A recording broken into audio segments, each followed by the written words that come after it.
कैसे हैं आप लोग। हम लोग का एक्सरसाइज चल रहा है रेक्टिलिनियर फिगर एक्सरसाइज 13.1। इसके क्वेश्चन नंबर 1 to 9 हम लोगों ने कर लिया है। आइए आज हम लोग क्वेश्चन नंबर 10 कंटिन्यू करते हैं। क्वेश्चन नंबर 10 क्या है, देखिए ABCD काफी सिंपल सा क्वेश्चन है। क्वेश्चन को सिर्फ समझना है। एक बार जब आप इस क्वेश्चन को समझ जाएंगे, इसको करना काफी आसान है। ABCD is a parallelogram. ये क्या है, एक पैरेललोग्राम। एक फिगर मैंने ड्रॉ कर लिया है। If the diagonal AC bisects angle A, ये गिवन है। ये जो डायगोनल है AC, ये बाइसेक्ट्स कर रहा है एंगल A को बाइसेक्ट कर रहा है। मतलब ये गिवन है। क्या गिवन है आपका कि ये दो एंगल इक्वल है। इसको मैं एक नाम दे देता हूँ, ये एंगल 1, ये एंगल 2। ठीक है, तो जैसे जैसे हम लोग को कंडीशंस मिलेगा उसको हम लोग लिखते जाएंगे। आइए, एकदम आसान क्वेश्चन है। गिवन क्या है आपका, ABCD क्या है, एक पैरेललोग्राम है। ABCD क्या है, एक पैरेललोग्राम है। अच्छा, साथ में क्या है, diagonal AC bisects angle A, मतलब एंगल 1 इक्वल्स टू एंगल 2। ये क्या है आपका गिवन है। अच्छा, चलिए आगे। Prove that AC bisects angle C। तो पहला काम आपको प्रूव करना है कि ये एंगल इस एंगल के बराबर हो, ये एंगल इस एंगल के बराबर हो। इसको मैं नेम कर देता हूँ 3 और 4।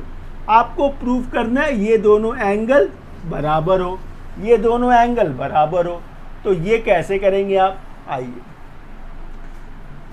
तो यहाँ से जो आपको मिला एंगल 1 इक्वल्स टू एंगल 2, इसको एक इक्वेशन नंबर दे देते हैं, इक्वेशन नंबर 1। अब एक बात बताइए, ABCD तो एक पैरेललोग्राम है। जब ये पैरेललोग्राम है तो यहाँ पे ये एंगल इस एंगल का इक्वल होना चाहिए, ऑल्टरनेट एंगल। तो हम लोग क्या बोलेंगे, एंगल 1 इक्वल्स टू एंगल 4। ठीक है, इसे नंबरिंग दे दीजिए 2। रीज़न क्या है, ऑल्टरनेट एंगल। ठीक है, अच्छा, तो एंगल 1 एंगल 4 का इक्वल है, एंगल 2 एंगल 3 का इक्वल है।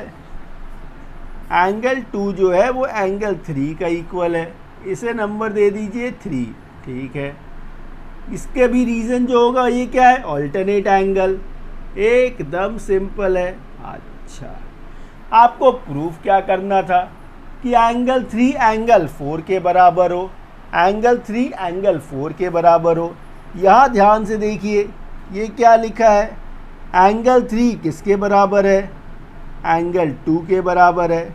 अच्छा, एंगल 3 एंगल 2 के बराबर है। और एंगल 4 किसके बराबर है, एंगल 1 के बराबर है। एंगल 4 एंगल 1 के बराबर है। और एंगल 1 एंगल 2 के बराबर है।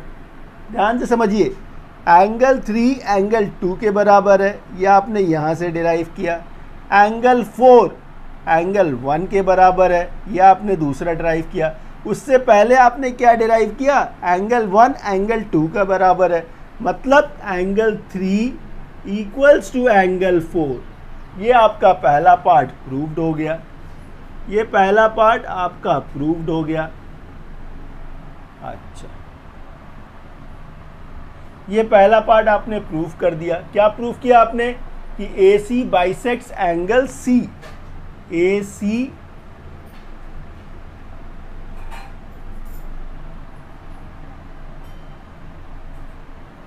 या आपने क्या प्रूफ किया, AC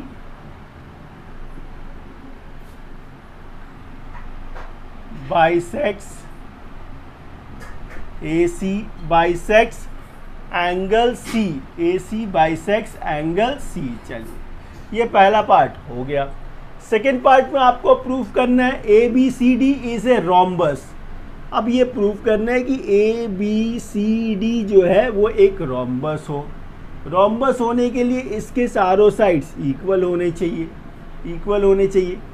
अच्छा, एक बात बताइए, एंगल 1 जो है क्या एंगल 3 के बराबर है? क्या एंगल 1 एंगल 3 के बराबर है? कैसे समझे? एंगल 1 जो है वो एंगल 4 के बराबर है। एंगल 3 जो है वो एंगल 2 के बराबर है, और एंगल 4 जो था वो 1 के बराबर था। 3 2 के बराबर है और 2 3 के बराबर है। मतलब क्या है, एंगल 1 और एंगल 3 इक्वल है। एंगल 1 इक्वल्स टू एंगल 3 है। जब ये एंगल 1 एंगल 3 के बराबर है, मतलब ये साइड के बराबर है, ये साइड के बराबर है, तो आप क्या बोलेंगे, AD जो है DC के बराबर है। अच्छा, इसके साथ साथ देखिए AD जो है वो BC के बराबर भी है। क्यों? क्योंकि ये पैरेललोग्राम था। पैरेललोग्राम के ऑपोजिट साइड्स इक्वल होते हैं। पैरेललोग्राम के ऑपोजिट साइड्स इक्वल होते हैं, तो ये साइड इसका ऑपोजिट है तो इक्वल होगा, फिर ये साइड इसका इक्वल होगा। तो फिर आप कह सकते हैं कि ये चारों ही साइड एक सभी का इक्वल है। तो AD जो है वो DC के बराबर है, और DC जो है वो BC के बराबर है, और BC जो है वो AB के बराबर है। मतलब ये चारों साइड्स आपस में एक दूसरे के इक्वल है, और साथ ही ऑपोजिट साइड्स पैरेलल है। जब कभी भी ऐसे कंडीशंस हो जिसके सारे साइड्स इक्वल हो और ऑपोजिट साइड्स पैरेलल भी हो, पैरेलल क्यों? क्योंकि ये पैरेललोग्राम तो फिगर ही था। तो AB पैरेलल है किसका, DC का। BC पैरेलल है किसका, AD का। तो फिर हम लोग बोलेंगे ABCD क्या है, ABCD is a rhombus. ABCD is a rhombus. इस तरह से देखिए आपने इसका सेकंड पार्ट प्रूफ कर दिया, इसका सेकंड पार्ट प्रूफ कर दिया। इसका थर्ड पार्ट क्या प्रूफ करना था आपको, AC जो है वो परपेंडिकुलर टू BD हो। तो इसके लिए आपको एक डायगोनल यहाँ से बनाने होंगे। आपने BD को ज्वाइन कर दिया, यहाँ पे एक पॉइंट को नेम कर दीजिए P। आपको सिंपली प्रूफ करना है कि ये जो एंगल है ये 90 का हो, ये 90 का हो, ये 90 का हो। यदि आपने ये प्रूफ कर दिया कि ये एंगल और ये एंगल 90 का है, तो फिर आपका ये प्रूफ्ड हो जाएगा कि AC जो है वो परपेंडिकुलर टू BD है। तो इसे प्रूफ करने के लिए क्या करेंगे हम लोग इस ट्रायंगल इस ट्रायंगल से कॉन्ग्रुएंट प्रूफ कराएंगे। काफ़ी आसान है। आइए, तो इन ट्रायंगल, कौन सा ट्रायंगल है, APB। In triangle APB and triangle BPC, इन दोनों ट्रायंगल में आप देखेंगे ये साइड का इक्वल है। क्यों? क्योंकि रोम्बस के साइड्स इक्वल होते हैं। AB equals to BC। अभी आपने प्रूफ किया है कि ABCD क्या है, एक रोम्बस है। रोम्बस के सारे साइड्स इक्वल होते हैं, तो ये इसका इक्वल हो गया। ठीक है। अच्छा, फिर देखिए BP जो है वो कॉमन है। BP equals to BP common है, ये कॉमन साइड है दोनों के लिए। इसके बाद ये रोम्बस के जो साइड्स हैं या पैरेललोग्राम, उसके जो डायगोनल्स एक दूसरे को जब बाइसेक्ट करते हैं तो ये पार्ट इसका इक्वल होता है। ये तो बाय थ्योरम है। तो हम लोग बोलेंगे AP जो है वो इक्वल होगा PC का। ठीक है। इस तरह से आपने क्या लिखा कि ये ट्रायंगल APB कॉन्ग्रुएंट है किस ट्रायंगल का, BPC का। कैसे, साइड। इस कॉन्ग्रुएंसी से आपने ये प्रूफ कर दिया कि ये ट्रायंगल का कॉन्ग्रुएंट है। अब मुझे एक बात बताइए, जब ये ट्रायंगल का कॉन्ग्रुएंट है तो ये एंगल का इक्वल होना चाहिए बाय CPCT। आपने इसको कॉन्ग्रुएंट प्रूफ कर दिया, तो ये एंगल का तो इक्वल होना चाहिए बाय CPCT, बिल्कुल होना चाहिए। तो एंगल APB,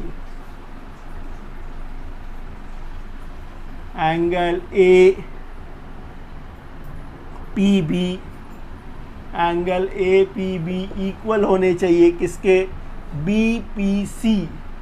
एंगल BPC। क्यों? By C P C T, ठीक है। जब ये एंगल का इक्वल आपने प्रूफ कर दिया, साथ ही साथ देखिए इन दोनों एंगल का सम जो है वो सप्लीमेंट्री होना चाहिए, 180 होना चाहिए ना, ये स्ट्रेट लाइन पे है। तो आप बोलेंगे angle A P B plus angle B P C equals to कितने होने चाहिए, 180 होने चाहिए। और ये दोनों एंगल इक्वल भी है, तो क्या मैं इसको ऐसे नहीं लिख सकता हूँ, angle A P B plus B P C के जगह पे मैंने ए पी बी फिर से लिख दिया इक्वल्स टू 180, मतलब twice of angle A P B equals to 180। अच्छा, तो angle A P B equals to क्या मिलेगा, 90 मिलेगा। ए पी बी कितना मिला, 90 मिला, और दोनों का सम 180 था, तो ये भी 90 हो गया। इस तरह से आपने इसको प्रूफ कर दिया कि ए सी जो है वो परपेंडिकुलर है बी डी का। बस इतना ही करना था। चलिए इसे कॉपी कर लीजिए। सो स्टूडेंट्स, क्वेश्चन नंबर 11 का 1 देखिए क्या है, ये एकदम सिंपल क्वेश्चन है, एकदम simple question. Prove that the bisector of any two adjacent angle of a parallelogram are a right angle. इसका मतलब क्या है, एकदम सिंपल। ये एक फिगर मैंने बना रखा है, ए बी सी डी एक पैरेललोग्राम है, ए बी सी डी एक पैरेललोग्राम है। इसके एडजेसेंट एंगल्स क्या है, ए बी सी डी, ये क्या है, एडजेसेंट एंगल्स हैं। क्वेश्चन क्या है, प्रूव करना है आपको bisector of any two adjacent angle. जैसे ये एक एडजेसेंट एंगल है, ये एक एडजेसेंट एंगल है, तो इसका बाइसेक्शन, इसको यदि बाइसेक्ट करे तो मैंने एक डायगोनल यहाँ बना दिया, एक दूसरा डायगोनल मैंने इधर से बना दिया। इससे क्या हुआ, इस एंगल को इसने बाइसेक्ट किया, इस एंगल को इसने बाइसेक्ट किया। Prove that a bisector of any two adjacent angle of a parallelogram are at 90 degree. आपको प्रूव करना है ये 90 हो, आपको प्रूव करना है ये एंगल 90 हो। इसको आपने नेम कर दिया P, ठीक है। अब मुझे एक बात बताइए, ये पैरेललोग्राम है तो इसके सम ऑफ इट्स एडजेसेंट एंगल्स कितने होंगे। जैसे angle A plus angle B, ये क्या है, ये एंगल है, एडजेसेंट एंगल्स है किसके, पैरेललोग्राम के। तो दो adjacent angle of a parallelogram को जब आप ऐड करेंगे तो उसका सम कितना आता है, 180 आता है। ये तो प्रॉपर्टी है, हमको आपको सबको पता है। आपको ये प्रूव करना है कि ये 90 हो। अच्छा, इन ट्रायंगल, एकदम आसान है, एकदम आसान। In triangle A P B, देखिए A P B, A P B, इस ट्रायंगल में इस एंगल को आप क्या बोलेंगे, ये पूरा एंगल क्या था, ए था, इसको इसने बाइसेक्ट किया है। ये क्वेश्चन में गिवन है बाइसेक्ट किया है, मतलब ये हाफ है, ये हाफ है, तो हम लोग ऐसा बोल सकते हैं ना, हाफ ऑफ एंगल ए। इस पार्ट को क्या बोलेंगे हम लोग, हाफ ऑफ एंगल ए। अच्छा, plus half of angle B, half of angle B, plus angle A P B, angle A P B equals to कितना होना चाहिए, 180 होना चाहिए। क्यों, एंगल सम प्रॉपर्टी से, एंगल सम प्रॉपर्टी, तो एंगल सम प्रॉपर्टी। एक बात बताइए, इन दोनों में आप हाफ कॉमन ले सकते हैं, इन दोनों में हाफ कॉमन। जैसे आपने कॉमन ले लिया, भीतर क्या आ गया, A plus B plus angle A P B equals to कितना, 180। ए प्लस बी कितना था, 180, मतलब half into 180, half into 180 plus angle A P B equals to कितना, 180, 290 टाइम में, 290 टाइम में, ठीक है। तो आगे देखिए, हो गया, सम्स खत्म है। 90 plus angle A P B, angle A P B equals to कितना, 180। क्या फाइंड करना है आपको, angle A P B equals to कितना, 180 minus 90। Angle A P B का देखिए वैल्यू कितना मिला, 90 मिला। आपको प्रूफ क्या करना था, यही तो प्रूफ करना था कि ये 90 हो, 90 आ गया, बस प्रूफ्ड। चलिए नेक्स्ट क्वेश्चन करते हैं। सो स्टूडेंट्स क्वेश्चन नंबर 11 का 2 देखिए, क्वेश्चन नंबर 11 का 2 क्या है? Prove that the bisector of any two opposite angles of a parallelograms are parallel. ये फिगर उतना अच्छा नहीं बना है, लेकिन आप समझ पाइएगा। ये फिगर क्वेश्चन में गिवन नहीं है, आपको बनाना होगा। सबसे पहले आपने ए बी सी डी एक पैरेललोग्राम बना लिया। ए बी सी डी एक पैरेललोग्राम है। क्या प्रूव करना है? देखिए, the bisector of any two opposite angles. एक एंगल ए है तो इस एंगल का ये बाइसेक्टर हो गया। ए आर एक बाइसेक्टर है। इसका ऑपोजिट एंगल देखिए, ये सी है तो ये क्यू सी दूसरा बाइसेक्टर हो गया। तो bisector of any two opposite angles of a parallelogram are parallel. आपको प्रूफ करना है कि ये इसका पैरेलल है, ये इसका पैरेलल है। इसमें सबसे पहला काम क्या करेंगे हम लोग? सबसे पहला काम हम लोग करेंगे कि ये ट्रायंगल इस ट्रायंगल का कॉन्ग्रुएंट हो, ये प्रूव करेंगे। सबसे पहला काम आगे आप देखिए, समझ जाइएगा, काफ़ी सिंपल क्वेश्चन है। अच्छा, गिवन क्या है? गिवन है आपका A B C D is a parallelogram. ये क्या है? एक पैरेललोग्राम है। पैरेललोग्राम है तो इसके ऑपोजिट एंगल्स इक्वल भी होंगे। तो angle A equals to angle C है, मतलब हाफ ऑफ एंगल ए जो होगा वो हाफ ऑफ एंगल सी भी होगा। ये तो सिंपल कॉन्सेप्ट है। आपको प्रूफ करना है ये ट्रायंगल इस ट्रायंगल का कॉन्ग्रुएंट है। प्रूफ करना नहीं है, पहला स्टेप ये है, इससे फिर आगे का काम आएगा। इन ट्रायंगल देखिए, इन ट्रायंगल ये क्या है? A D R. In triangle A D R and triangle B Q C. इन दोनों ट्रायंगल में देखिए क्या है? ये एंगल जो है इस एंगल के बराबर है। क्यों? क्योंकि ये angle half of angle A है, ये angle half of angle C है। अभी आपने ऊपर प्रूफ किया ये दोनों इक्वल है, तो आप बोलेंगे angle D A R, angle D A R equals to क्या है? Equals to B C Q. ये हो गया। अच्छा, इसके बाद देखिए ये साइड का इक्वल है, मतलब ए डी जो है वो इक्वल है बी सी का। क्यों? क्योंकि A B C D parallelogram है। अब पैरेललोग्राम के ऑपोजिट साइड्स जो होते हैं वो इक्वल होते हैं। तो ये साइड का इक्वल है। फिर ये एंगल का इक्वल होगा, मतलब angle D equals to angle B. क्यों? क्योंकि opposite angles of a parallelogram equal होते हैं। तो ये तीन कंडीशंस आपने लिख दिए। इससे क्या प्रूव हो गया? इससे ये प्रूव हो गया triangle A D are. Triangle A D are जो है ये कॉन्ग्रुएंट है। किसका कॉन्ग्रुएंट है? ट्रायंगल बी क्यू सी का। ट्रायंगल बी क्यू सी का कॉन्ग्रुएंट आपने इसे प्रूफ कर दिया।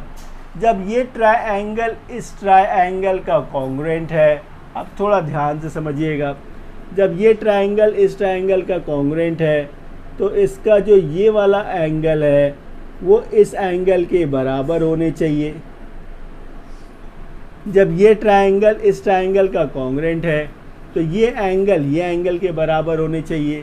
तो D R A, angle D R A equals to क्या होना चाहिए? C Q B, angle C Q B ये होने चाहिए। क्यों? By C P C T. अच्छा, मतलब ये एंगल का इक्वल हो गया।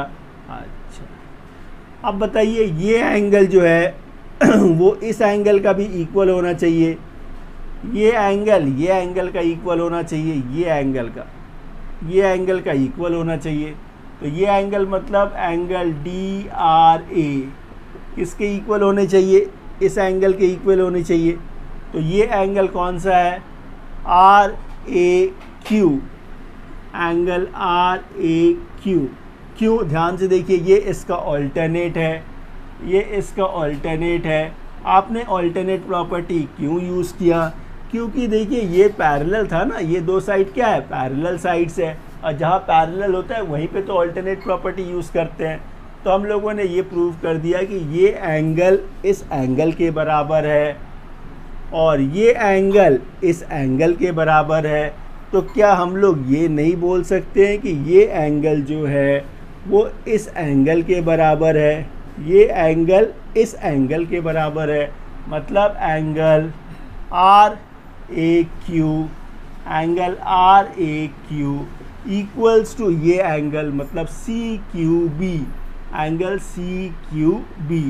जब ये एंगल इस एंगल के बराबर है और ये एंगल इस एंगल के बराबर है ऑल्टरनेट से, तो हम लोग इजीली बोल सकते हैं कि ये लाइन इस लाइन का पैरेलल है। मतलब क्या बोलेंगे हम लोग, ए आर जो है वो पैरेलल है किसका, क्यू सी का। एक्चुअली आपको क्या करना था, यही तो प्रूफ करना था, बस हो गया।